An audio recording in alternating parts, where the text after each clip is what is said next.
and welcome back to another episode of The Book Stop. I'm your host Jen, and I'm very excited to talk about today's episode. But before we begin, there will be spoilers as we talk about major events that unfold within the story. In addition, each episode will have a list of trigger warnings in the description. Be sure to follow the podcast on Instagram at The Book Stop Podcast, and show your support on Patreon for early access to episodes and other additional content. And welcome back to another episode of The Book Stop. And to join us during this super spooky season, who do we have? Hi, I'm Patrick. Patrick, he's back!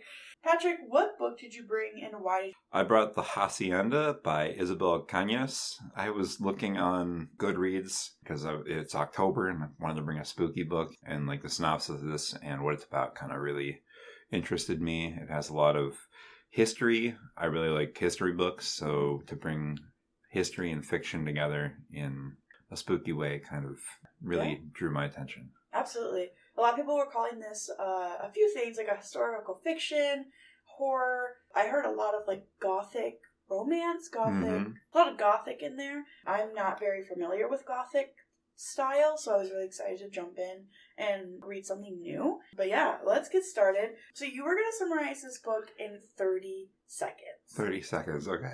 Try your best, and you may begin whenever you're ready. After Beatrice's father is executed, her and her mother are forced to live with a distant relative. That situation is not ideal for Beatrice, so she jumps at the first chance she gets to get out of that and marries Rodolfo, who's a wealthy military man, and they move to his hacienda out in middle of nowhere, Mexico, I guess, and things start to go awry, and they aren't as they seem at the hacienda. Yeah, that really sums it up pretty well. I'm going to summarize it for anybody who hasn't heard of this book. Obviously, this is a Spanish-inspired book, so their names have a little bit of an accent. I will not attempt that accent because I don't want to butcher it and come off rude. In the overthrow of the Mexican government, Beatrice's father is executed and her home is destroyed. When handsome Don Rodolfo proposes, Beatrice ignores the rumors surrounding his first wife. She will have her own home again, no matter the cost. But Hacienda San Isidro is not the sanctuary she imagined. Beatrice only knows two things for certain. Something is wrong with the hacienda, and no one there will help her. Desperate for help, she clings to the young priest as an ally. No ordinary priest. Andres will have to rely on his skill as a witch to fight off the presence haunting the hacienda, protect the woman for whom he feels a powerful, forbidden attraction. But even he might not be able to battle the darkness. Dun dun dun. Dun, dun, dun. Yeah, I went in completely blind, and when it started with him, I was very shocked because I was like, oh, this is our main character, he's going to be the leading man in the story. And then when they introduced Beatrice, I was like, oh, never mind. It's a little bit of a twist.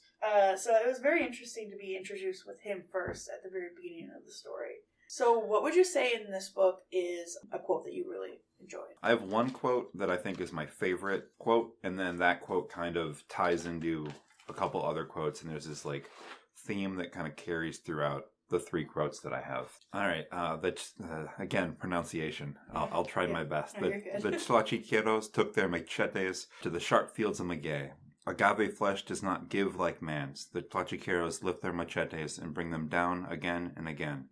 Each dull thud seeking the heart's sweet sap, each man becoming more intimately acquainted with the give of meat beneath metal, with the harvesting of hearts. Love that quote. And this theme of machetes and agave appears a bunch of times, and I really like that theme. There's also that foreshadowing at the end with Juana as she's using the machete to cut through the ceiling of the library. Right. It all fits. It all does, yeah.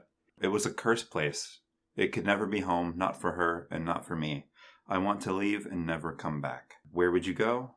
I have nowhere. The realization cracked my chest open like a machete, opening the heart of maguey. A single true strike severing off the part of me that I had not known was there. A hope that somehow all would be well in the end. Yeah, I do like the symbolism that the machete here has within the whole story, and then how in depth it gets the more you kind of think about it. Mm-hmm. Well, I have one quote and then I have an honorable mention. So I'll do my honorable mention first. This is actually like right at the beginning of the story. This was under Andres' point of view. And he says, "But if God is the Father, Son, and Holy Spirit, if he is 3 in 1 in the Trinity, then God knows nothing of loneliness." Yeah. I was like, slay. No, I really like that one. I think it's very interesting coming from his point of view with him being a priest and seeing his perspective on religion. And we're going to talk a little bit more about that later on. But seeing his perspective of God and religion within his own idealism is really cool to introduce that right at the beginning of the book, too. Did you have another quote? It's another one about the machetes, but I knew what the maguey felt. I knew the whine of the machete. I knew how my chest gave beneath the weight of its fall. I knew how it felt to have my heart harvested. It just keeps coming back, I think, and it's powerful. Yeah. Absolutely, yeah. Especially, again, with the ending of how it all ties together. It's a little bit of foreshadowing throughout the whole book. And you really have to focus. And I think that's a lot of things in this book is that a lot of it kind of slides under the table because you're so focused on the hauntings and understanding the background of, like, her husband and stuff and, like, his family. So it's cool to see all of that hidden stuff throughout. Yeah. Like, so here's my main quote. It says, "Do you promise?" she asked. "When a man makes a promise, he makes it on his honor. When a witch makes a promise, they feel it in their bones. Titi believed words are power. They may lie your destiny in stone or shatter legacies altogether. Words can be damned or blessed in equal measure and are never to be used lightly. I promise," I breathed. I just really like that because it shows both sides of Andres, and it shows that he really means it when he says it. He understands the importance of not only saying the words, but being able to follow through on those words. And he really, really does. Like, he does whatever he can to keep her safe. And I believe that's more than just the fact that he is this quote-unquote in love with her, but it's more on the fact that he is trying to continue on with his service of whether that be in the religion aspect of his life or that witch side of his life. So what are some things that you liked about this book?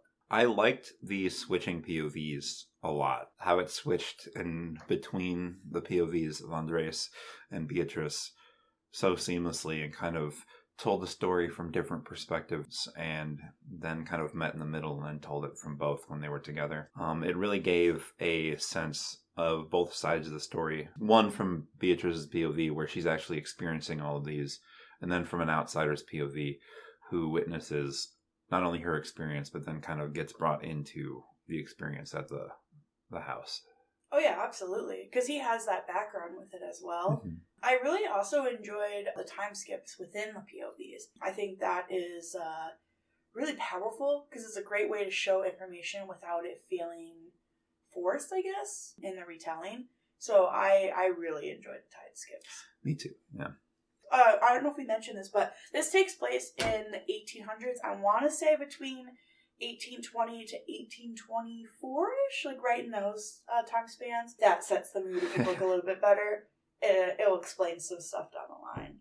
It was very suspenseful. There were a lot of times where it was very thrilling, really spooky, had a very chilling atmosphere, but I also liked I liked the romance aspect of it. It kind of set the tone very well. It had this very, elegant feeling to the book with how it described all of the architecture, how it described the culture, all intertwined with the spooky aspect of those. It had this very light romance underneath it. But with the forbidden nature of that romance, it also had this tension that kind of built upon that suspense with all the supernatural. Yeah, we're going to talk a lot about the romance because I have a few little things to mention on it. But no, I think the romance was a good breakaway so it wasn't just tension the entire time.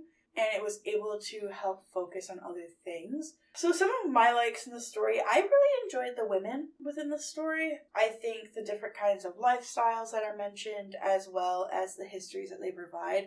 I will say that I wish there was a little bit more within, maybe not every single woman in the story, but definitely the more main characters of the story. As bad as it sounds, I really like that Beatrice didn't stay with Andres and that she went back to her mother. I think it gave a bittersweet ending to the book it fell away from those stereotypes like, oh, she'll stay with the man, especially after everything they've been through. When Beatrice provides that letter at the end and he was like, I never know what's good for me, or whatever the last line was, I really liked that. Mm-hmm. And then I already mentioned the time skips, but I also really like the progressions of the hauntings in the house. I think it was a good progression as it got worse and worse. It was kind of almost immediate. As soon as she got there, you could sense the bad vibes. But you also get the progressions of when the others were there, as they start to get possessed by, obviously it's Catalina that is possessing the house. There's probably other things there too, because Andres mentions that the house was still teasing him when he came, which gives a sense that maybe he has family there that's still haunting the house. Mm-hmm. But that evil presence is gone. So I really enjoyed the progression of the hauntings. So what are some things that you did not like about this book? I wish there was more history.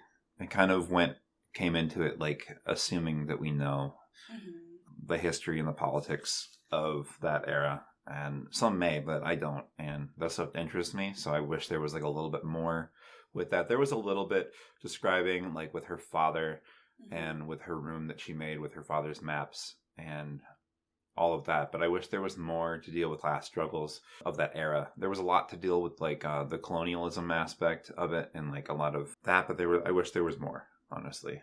No, I absolutely agree with you. I think what you said about it being already something we already should know, I definitely agree that the history could be a little confusing at times because they kept spitting out different phrases or common knowledge with them, but for somebody who doesn't know that necessarily as much, it can get very confusing. Again, I think what I didn't like about this book is what it kind of left out. I enjoyed how it kept things a secret, but there are more of like the world building, I guess, that would have interested me a lot more. Again, with the history, the folklore aspect of it, and like I guess the magic system in it. Absolutely. And something kind of felt lacking. It was a very like Deus Ex kind of a thing, where it's like, oh, he just has these powers. Kind of, I wish there was more explanation onto like the magic system. Absolutely. That's like my biggest thing is that the magic system is so out of pocket. Like it's like, hey, it's there. Because I was thinking it's a historical fiction. It's a little bit teetering to nonfiction where it's supposed to be realistic, and then he's pulling clouds towards him from a thunderstorm and he's doing all this stuff, and I'm like, oh, so it's more of that aspect. It felt like the rug was pulled, the green rug, if you want to say. Yeah. The rug was pulled from my feet when he started doing that. And I know they tried to explain it with TT and his whole backstory with that, but it kind of just left me more confused and more questions I had. Yep, same. I guess for my dislikes are along the same way, like the history was a bit confusing, and the magic system was very confusing. I wish there was a little bit more details in the characters. Not necessarily like physical details, but more background. Because we didn't get a lot of characters in this book, at most 7 that were named.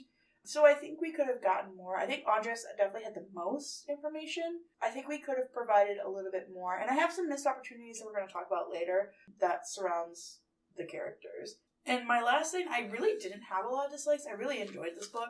My last thing was like the hauntings kind of got a little repetitive after a while. It was like, go in the dark, something scary happens. Go in the dark, something scary happens. And again, you have to remember this takes place in 1823, and they are in the middle of nowhere, and all they have is the moon and some candles. So it's very, very dark, and I know that's scary, but it's hard to visualize it as a reader. So I think this would be a really good movie. I would love to see this as a movie. It would be like a Netflix series, like a good... Yes, like a murder mystery, haunting. I think it would sell, honestly. You mentioned a lot of the hauntings take place, like, oh, it's dark, and then all the hauntings kind of take place. Mm-hmm. I think that kind of ties into something mentioned earlier in the book of her, like, fear of the dark. And I think that the fact that it's taking place in the dark in like this house with such like a rich history of family life kind of ties into like the theme of family trauma and past traumas. Kind of her like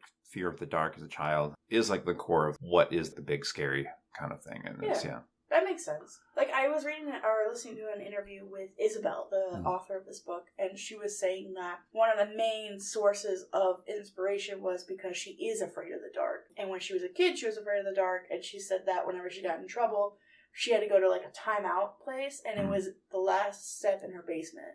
So she had to just stare into this dark basement as her timeout, which is traumatizing. I don't know why you would do that to a kid. No. But yeah, it makes perfect sense. I guess for more of a visual aspect as a reader, it's kind of hard to put yourself in that spot, especially when you're sitting in a room full of, light and electricity. Right. Yeah, so I think it would be more effective if you were listening to like an audiobook in a pitch black room. Sure. It would definitely change it. Because you would see stuff in the darkness and shadows and stuff. Might have to do that now.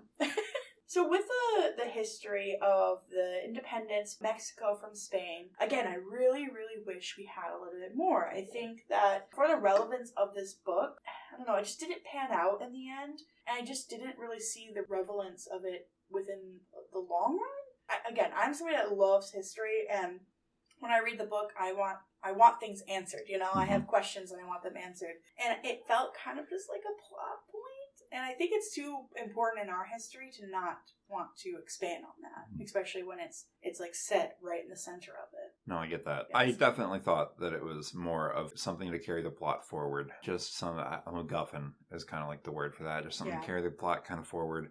I do think like the colonialism aspect of it, choosing money, security over family. Absolutely. In the aftermath of a war, when you're left isolated after a war because her father was killed during it. I think that aspect and like the family, again, going back to family and like culture of it was a big part of it. I do wish like the history was a little bit like maybe at least one chapter, a recap of the history. Yeah. Absolutely. Yeah. She makes this big mention about her father's maps. Pretty much her way to still be attached to her father. I didn't really see the importance of it. I get the attachment part of it. But the maps part of it, I wish it was explained a little bit more. I know they gave like a brief summary of it. But yeah, I absolutely believe that the history might not be important for everybody, but I think it's important when you're trying to make a story that portrays that history. Yeah.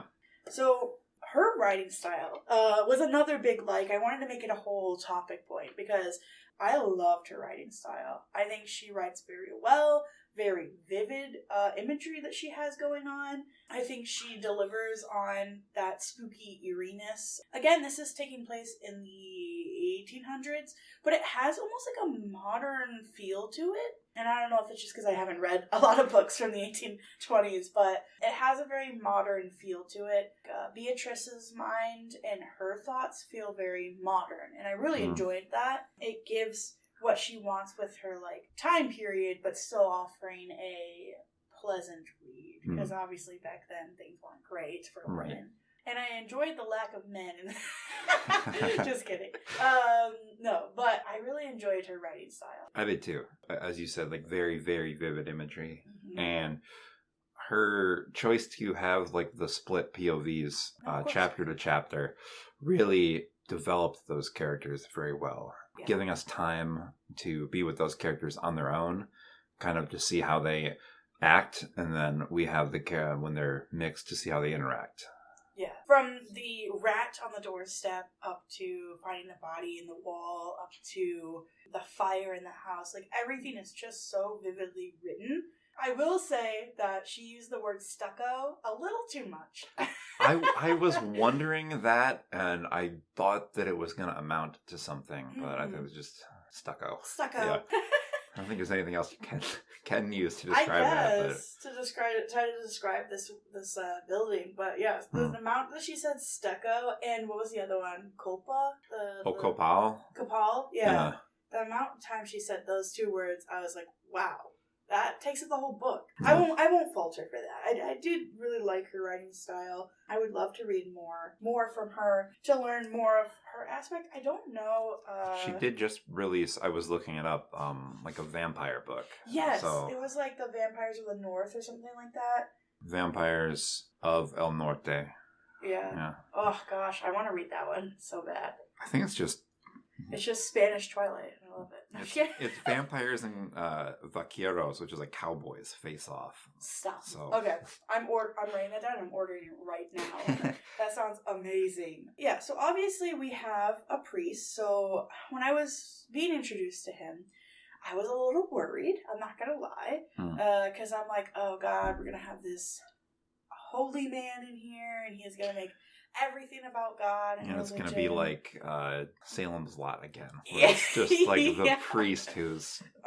Yeah. Yeah, I was really, really worried. And then I was surprised to see that it wasn't going to be that way. Obviously, there were moments where they would pray and stuff, and that wasn't really a big deal. But, yeah, I was very excited when he was like, oh, I'm a witch. So, but I think the betrayal of a religion in the story is important, obviously. When you have a haunting, usually that's going to be part of it. Yeah. But I don't think it's like shoved down your throat or anything like that. No, I think its portrayal of religion is much more cultural instead of like how in America we perceive religion, certain people perceive religion. Yeah. I think it intertwined the folklore aspect of religion, like a folklore magic. Yeah, it kind of shows that you can have this quote-unquote magical ability in this witchcraft side, but you also have Andres that has the witchcraft and has that religion part of him. He went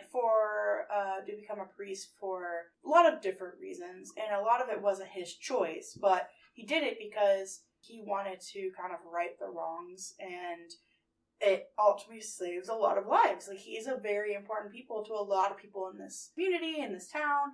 There was a scene where he literally is like, I gotta dip. I gotta go help some other people. I know you're going through it right now, but I gotta go. And then he comes back, and, I think it's really important to have... It gives a different perspective, for sure. Mm-hmm. So, who would you say in this one is your favorite character? I like Andres as a character. I just like his conflicting spirituality with his very folklore-based witch magic and then his traditional Catholicism, like being a priest. I like how those mix, and he was a very, like, conflicted and interesting character. Absolutely. I agree. He's also mine. I think he's well developed. He's a detailed character. He has all that background, which is very sad because I really wanted that with Beatrice, but we didn't get as much. We got some, but we didn't get enough. I think that he's a very flawed person. He felt human, even though he was the most like spiritual, supernatural out of all of them. Yeah. He felt the most human. I do wish there was just a little bit more information on him, but that could be said about any character in any book, any story. So, but yeah, no, I definitely liked him. I wish he was on the cover, honestly, because we have Beatrice on the cover in her red dress, and I would have liked to see what he kind of looked like. Obviously, we have imagery detail, but we didn't get a lot. So it's kind of left to your own interpretation of what you see him as. And so I would have loved to see just a little picture of him. I don't know what she... Also, the house. I would have loved to see a picture of the house. I know we have like a tiny little picture in the back, but I wish it was a little bit more detailed. I would love a map. Oh, a map of the front. A map in the front of the book of the house? That would have been... That would have been great to kind of explore. I would love that. So, the hauntings here. We have, obviously, a spirit of Rodolfo's first wife and probably other people here that hate him. I have to ask, do you believe in ghosts? That's a hard question to answer. I'll answer it by saying I don't not, but I'm definitely skeptical about it, but I'm open to the idea. Yeah, I think it's kind of one of those things like you have to see it to believe it. Like, oh, ghosts could be real, could not be real. But then until you have your own encounter of anything kind of spiritual or supernatural, then you're like, I'm a firm believer now. Absolutely. My house is haunted. His name is Roger. He has a black cat. Little story time. We first moved into this apartment. This was before we had the cats here. It was just us here. They were still in our old apartment. And I was in my room, and a black cat walked by the door. And I was like, okay, that's weird. Cats aren't here yet. And obviously when I went to look, there's nothing there. And I still see like a black cat tail or a black cat head walk by. Our cats are not black. I'm like, oh, that's just Roger's. He's from our old apartment. He came with us. So I would say I wouldn't put it past. I think it's to say ghosts are real.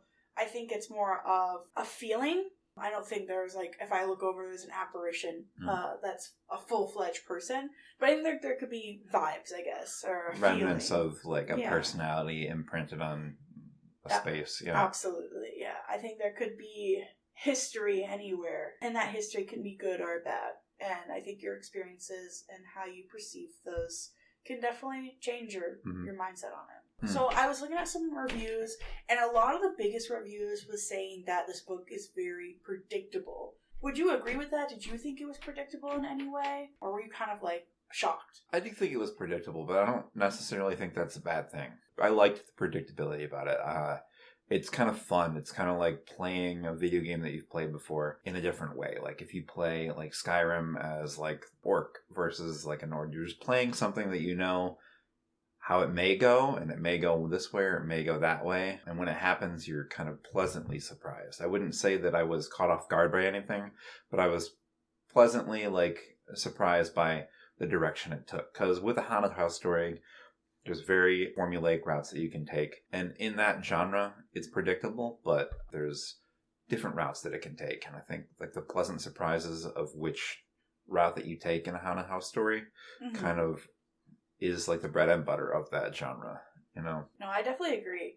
I think it's really hard to have originality when you have such a broad statement as a haunted house, because everyone has a very concrete idea of what that is. So it's very hard to branch out of it without it feeling like, oh, this doesn't really make sense, or this is like too out of pocket and it doesn't fit the vibe. So it's really hard to find it. So following a direct path helps the reader give more believability to it, makes them kind of fall into the traps a little bit easier. And even if they dodge those traps, you can place some more somewhere else. So I want to talk about the character development throughout this book. Obviously, we have our two main characters. We have Andres and we have Beatrice. Beatrice standing up for herself a little bit more and making those decisions to leave at the end. We'll talk about the ending a little bit more, but I think she definitely couldn't do it at the beginning of that book. She was very much a do what you can to survive type person. And then Andres getting bolder in his own magic and being more confident with himself in this house. I really enjoyed the character development throughout this book. I did enjoy the character development too, and then the characters developing like together. I think as we get more character development with the split up POV, and then we have the characters meeting and then growing as characters, you know. Yeah, absolutely. I think with the hauntings being such a... Because there's a lot going on. There's the hauntings, there's the murder mystery going on as well. There's also her trying to get her mother back, Rodolfo's involvement. Like, I think it's really hard, or it's really important to make sure that you're focusing on those character developments. And I think they're very staggered. I don't think it's like she's one way in the beginning and one way at the end. It progressively goes as the story goes. Right. Andres was like, I'm going to pull that cloud over to stop the rain. I was like, okay. He definitely wouldn't have done that at the beginning, and I love that. But also, how did you do that? I'm so confused on that aspect. I was like, is he like the Avatar? He can control the water, and I don't know what's going on. So, it is what it is. He's more powerful than he let. Oh, yeah, absolutely. I think it's more than he knows. Yeah. I would love a sequel for this. Just Andres, or like a prequel. Oh, a prequel, yeah. Like, yeah. Just a little bit more about him just going around town and fixing haunted houses. Let's go. He's like a fixer-upper. What are they called? When they like flip a house, instead of flipping, he's just making it not haunted anymore. Oh, that'd be cool. That's an interesting idea. So, Rodolfo's presence in this novel, I will say, is one thing I do not like. I just wish there was more. He wasn't menacing. To me, at least, I feel like if you're gonna have a menacing man in your story, he needs to be menacing. And he felt very stereotypical, I guess, for this type of story. I wish that there was just a little bit more. And again, my opportunities, I'll have a little blurb in there that what I would have done. But he just felt like a plot point. Relevance in the story just wasn't there. He was just there to get her to the house and there to die at the end. I agree, but I also liked his lack of presence.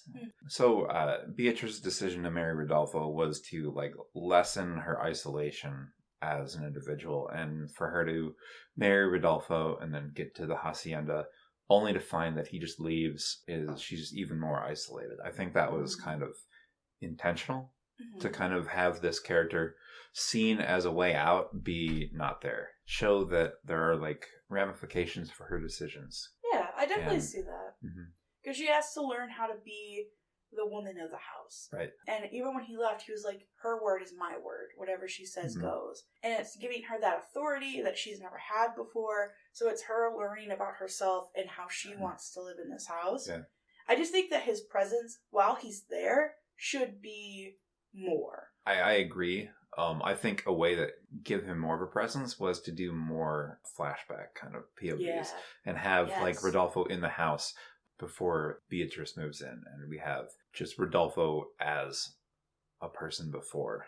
Because we really see one scene of him yelling at his sister, and then we see him at the end where he slaps his sister, I want to say, or slaps one of the maids in the house. He slaps someone. He slaps, yeah. So we really only get those two scenes, and we really don't even get to see Beatrice and Rodolfo together, how they met. She was just like, oh, I smiled at him, and he fell for it. And I wish there was a flashback of them meeting. Show him surrounded by people, or show him secluded because people are scared of him. Give me more of an idea of who he is. Mm-hmm. Just a quick second here to shout out the Patreon subscribers. So a huge thank you to some people. We have Nick W., Bree P., Jack J., Cody H., Patrick C., Mike T., Emily P., Janeth P., Tim M., Ashley A., and Lulu. Thank you guys so much for supporting the book stop. It means the absolute world to me. I enjoyed doing this, so I'm glad that a couple people are listening to it. It's pretty cool. If you guys want to be part of the Patreon shout out, head over to Patreon and subscribe today. Who in this one would you say is your favorite relationship? Although it's like kind of obvious to pick Beatrice and Andres, I liked the relationship between Beatrice and Paloma. She's kind of this connection to the house and is kind of the first person that makes Beatrice feel kind of comfortable within the house. And there's no other way that I think I can describe it. I think it's just Paloma thinks that Beatrice is kind of funny. And that's kind of like the relationship they have is like, if you ever meet someone, you're like, oh, that person's kind of funny. I like him. Mm-hmm. I feel like that's how Paloma felt about Beatrice. And then that's how like their relationship started. But I found their relationship like really wholesome. I agree. I think it was also respect and understanding that she's not Catalina. She was like, you're one of us now. Yeah. Like, you're going to die in this house. So there was more to it. But she said, you're one of us now. And I think that's really important because Catalina was never one of them. She was somebody that was perfect for Rodolfo, but wasn't perfect for the Hacienda and for that family. I really liked them. Again, I wish there was more, but I think that their relationship helped in the end. And it was nice for her to have somebody to cling on to that wasn't just this priest. Right. So obviously the priest was the most important person to her at the time, but it was nice to have somebody else there for her. So I have a question. When Andres came on, did you trust him right out the gate, or did it take time for you to trust him? It definitely took time. I didn't trust him at first. I feel like just coming in as a priest in a haunted house story, your instincts are to trust that character, but with Andreas it was a little bit different. There obviously was something behind the presenting as a priest, I would say, there was something behind it. But I did not trust him at first. I found it, again, very confusing why he was the first person that we were introduced to, and I don't know if that was to give us a misleading, I thought that there's something going on here, because I don't think it immediately says that he's a priest in the first chapter. Mm-hmm. It just mentions that he has an idea or a ideology of God, but it never says that he's a priest. It took me a second to even connect with that was the same guy. But yeah, I think with a horror story like this, your first instinct is to believe him and trust him. And I like that we got a little bit of a lie from him, and that he isn't who he says he is, and he has all these temptations that he's not able to push away from. It, again, makes him flawed human, and I really like that. I don't know if I still fully trust him, but that's saying more on my character than his. So, obviously, we have a little bit of a gothic romance here. I think we have different opinions on Andres and Beatrice's love story. My thing with their love story is that I liked that it wasn't important. I don't think it was a driving force of the story at all. It wasn't really mentioned till the very end of the story. My issue with it is that I didn't understand the relevance of it. It felt a little unneeded. I kind of would have preferred Andres to be older, maybe her dad's age, and then that was the connection, was that she felt a father figure from him. Obviously, it probably would have been weird in this context of the story, but if it could have worked a little bit that way, it felt weird because we saw Andre's perspective of it and how he was tempted by her. But we didn't really see a ton of Beatrice's side because she's so freaking scared. She doesn't know what's going on. And she was clinging to him because that was all that was there. There for her to cling on to was him. So it felt to me a little forced, I guess, because Beatrice is isolated, like you said, and is terrified out of her mind. And now she's finding out that her husband is a very bad person and does very bad things and could possibly have killed his wife. She doesn't know. I feel like it's hard with her being in this state, in this mindset, that the romance to me felt a little off.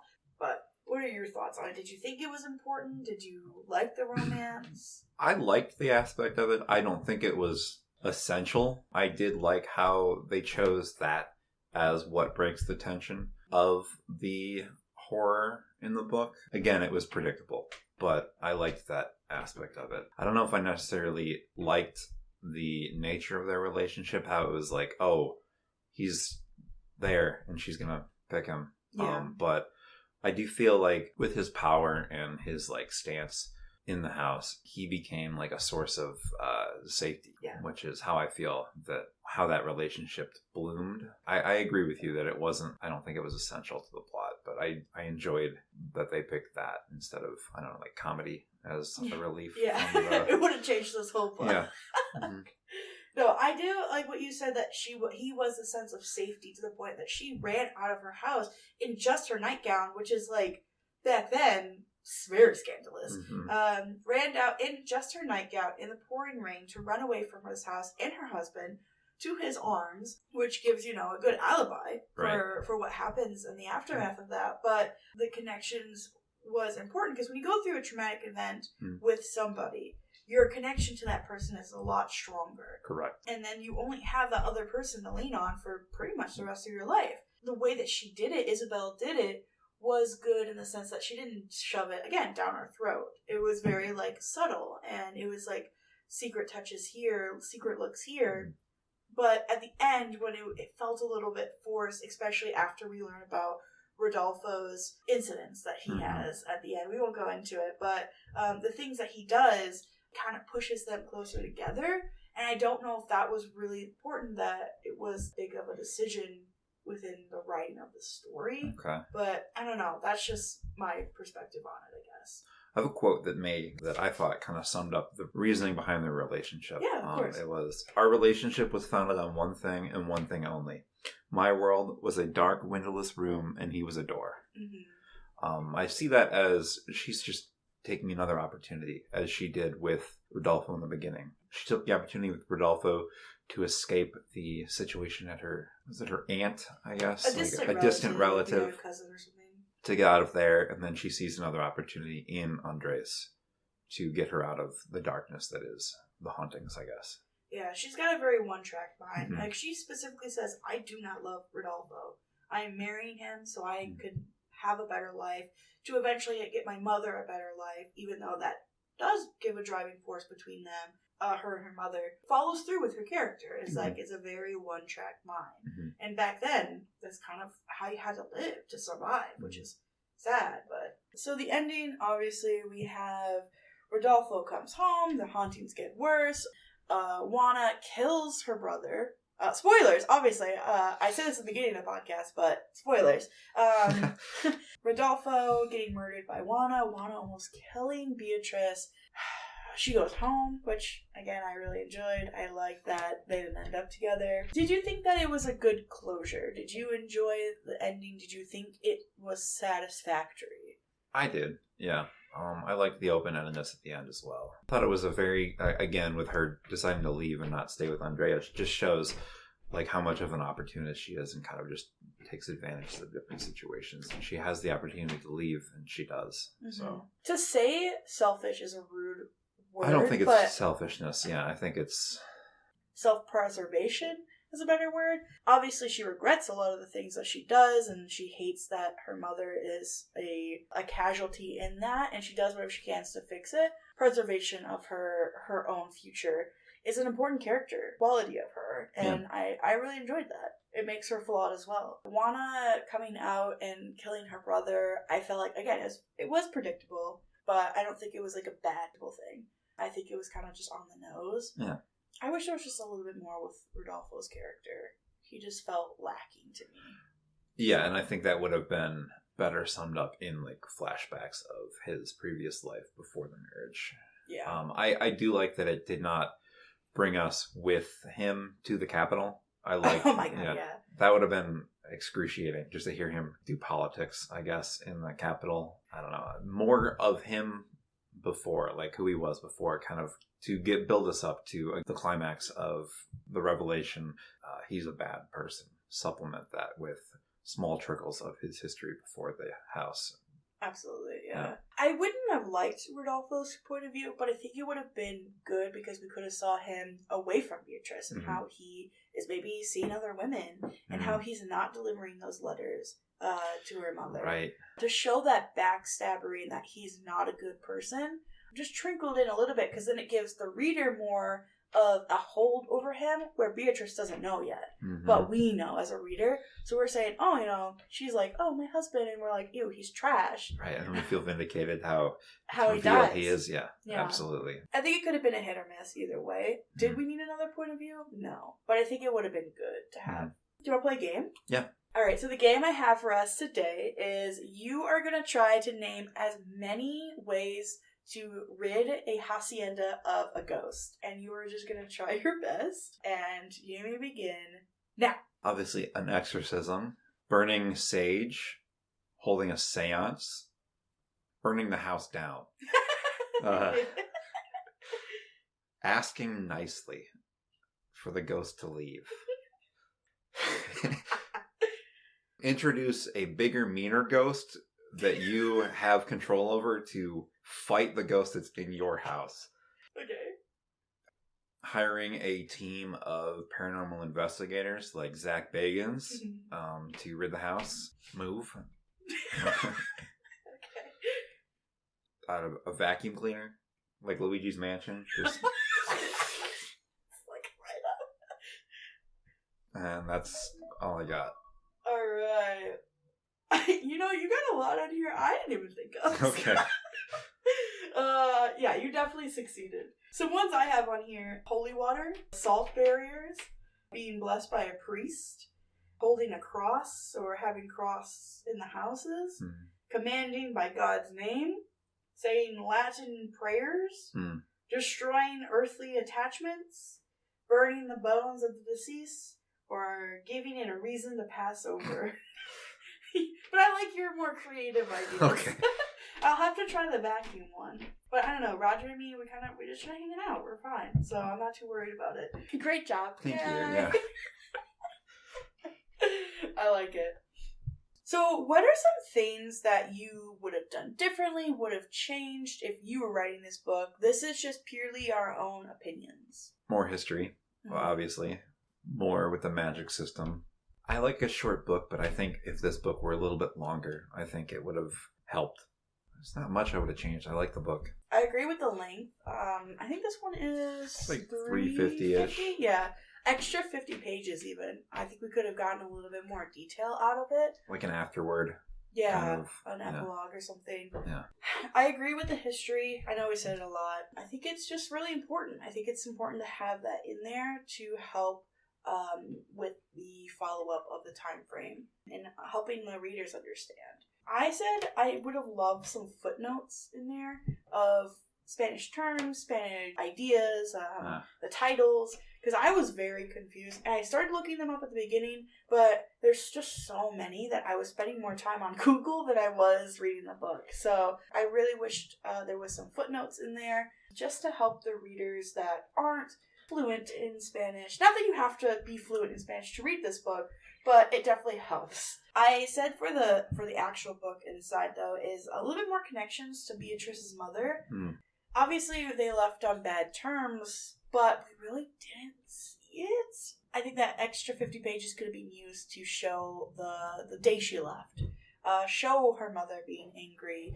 Show her mother not saying anything, giving her the silent treatment, showing something than just a little blurb that Beatrice tells us. And the last scene is, again, spending a little bit more time with Rodolfo, especially at the beginning. Maybe some point of views would have been good. A little bit of their courtship. honestly, yeah. Yeah, showing how they didn't even show the marriage, like they were just married, and I Yeah. was like, okay.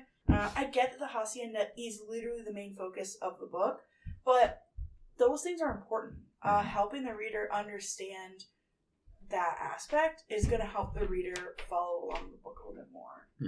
All right, so unfortunately, it is time for us to go. I know, it's so sad, but before we do one last thing. So we do a rating scale here on the Book Stop, but we make up our own thing.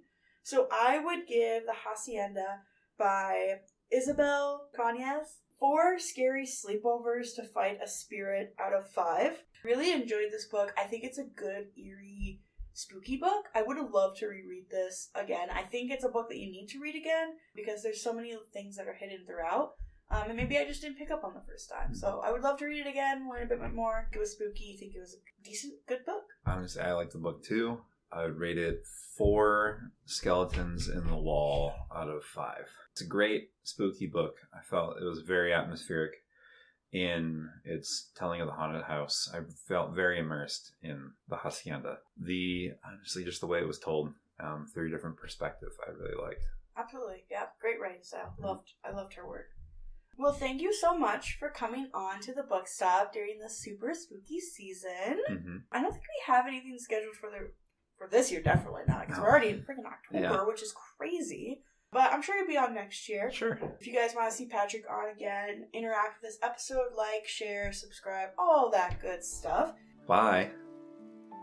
Thank you for turning the pages with us today. If you've enjoyed this episode, show your support by leaving a review, sharing the episode, and following the podcast on Instagram at The Book Stop Podcast. Join us on Patreon for early access to episodes and other additional content. Thank you for listening, and I'm looking forward to the next one. Hope you are too.